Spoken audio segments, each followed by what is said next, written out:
আসসালামু আলাইকুম, কেমন আছেন আপনারা সবাই? আশা করি ভালো আছেন। তো ভাইয়ের ছোট ভাইয়ের বিয়ে খেয়ে আসলাম বাড়ি থেকে। তো অনেক ঝামেলা, কাপড় চোপড় সব অনেক কাপড় চোপড় নিয়ে গেছিলাম। তো কিছু ব্যবহার করা হয়েছে, কিছু হয়নি। তো এগুলা গুছাইতে সময় পাই না। তো ভাবলাম একটু পয়সা নিলাম, তো গুছিয়ে দেই।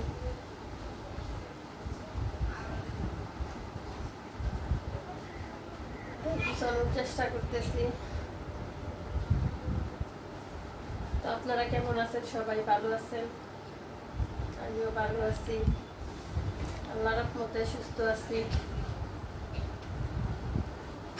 আপনাদের দোয়ায়।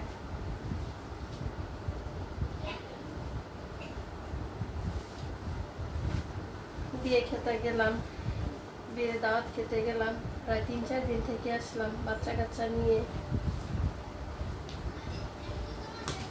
বিয়ে দাওয়াত এমন ভাবে খেয়েছি যে অসুস্থ হয়ে গেছি। বাড়ি থেকে আসা কোনো কাজকাম করতে পারি না, বিরক্ত লাগে, মাথা দূরে থাকে।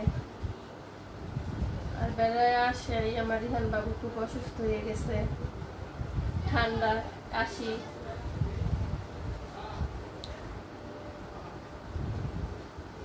তো যাই হোক,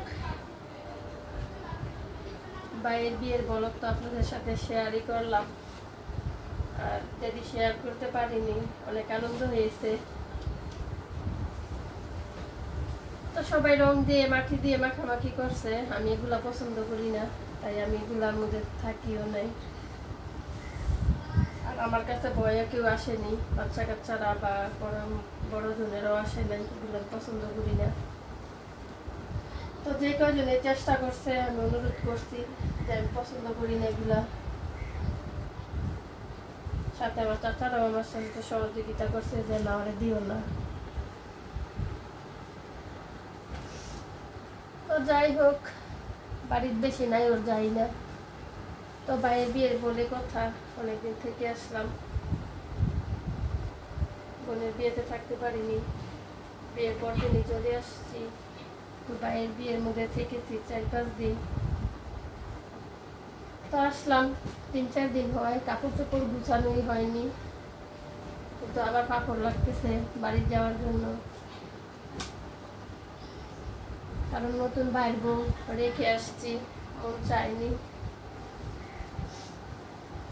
তো তারপরেও আসতে হলো, সংসার বলে কথা, সংসার ছেড়ে তো বেশি দিন থাকা যায় না। তো মাঝখান আবার যাওয়ার চেষ্টা করবো ভাইয়ের বউটাকে দেখতে যাইতে।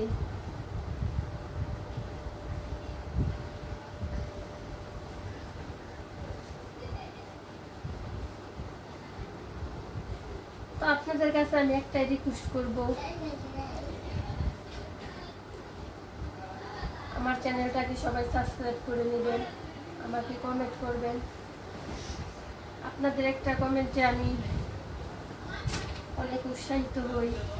আর আপনাদের রিকোয়েস্টের কোনো ভিডিও থাকলে আমাকে রিকোয়েস্ট করবেন, আমি দেওয়ার চেষ্টা করব। শাড়ি বাস্তুলে রাখতে যাবেন। তো যাই হোক, এই যে লেহেঙ্গাটা দেখতেছেন, এটা কিন্তু আমি এখন কিনিনি। এই লেহেঙ্গাটা আমার হাজবেন্ড আমাকে ঈদের মধ্যে বলছিল যে তুমি কি নিবা। 2014 সালের দিকে, 2014 সালের দিকে আমার হাজবেন্ড আমার টাকা দিয়েছিল। তো মার্কেটে যাইয়ে আমার পছন্দ আমি লেহেঙ্গাটা কিনছি, কিন্তু আজও দেখুন কত সুন্দর দেখা যায়। কারণ কম দামি জিনিসের চল জায়গা, দামি জিনিসের চল কখনোই যায় না, পুরনো হয় না। আর জিনিসের যত্ন করতে জানলে সব জিনিসই নতুন থাকে। আমি আমি আমার নিজের থেকে আমি আমার জিনিসের যত্ন খুব করি। আর আমার জুতোগুলোর কথা বলবেন, কাপড় চোপড়ের যত্ন তো করি, পায়ে যে জুতারা পরি ওইগুলো খুব যত্ন করি।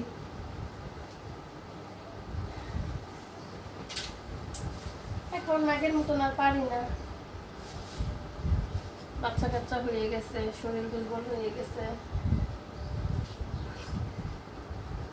তো আগে অনেক গুছিয়ে চলাফেরা করতাম, কিন্তু এখন আর করা হয় না।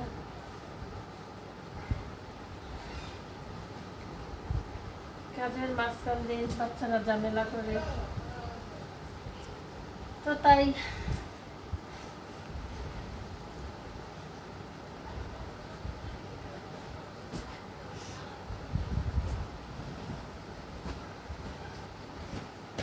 দুই 2013-14 সালে কিনা জিনিস এখনো কত সুন্দর, যে দেখবে সেই পছন্দ করবে। যে দেখুন বেড়ে আসছে, ঠান্ডা লেগে গেছে, ওষুধ খাচ্ছি, ঠান্ডা জ্বর যেন সারতেছে না।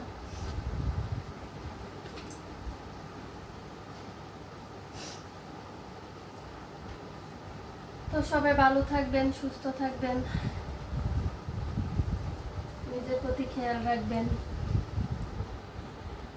আর বাংলাদেশের পরিস্থিতি বলতে অনেকটা স্বাভাবিক হয়ে আসলেও তারপরও কেমন যেন লাগে।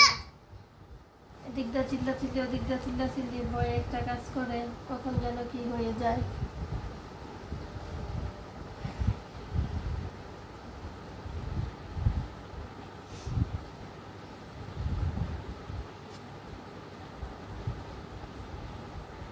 তো ভালো থাকবেন, সুস্থ থাকবেন,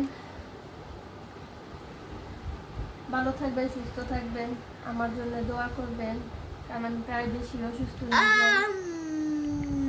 যাই। আমার চ্যানেলটাকে আপনারা আপন করে নেবেন।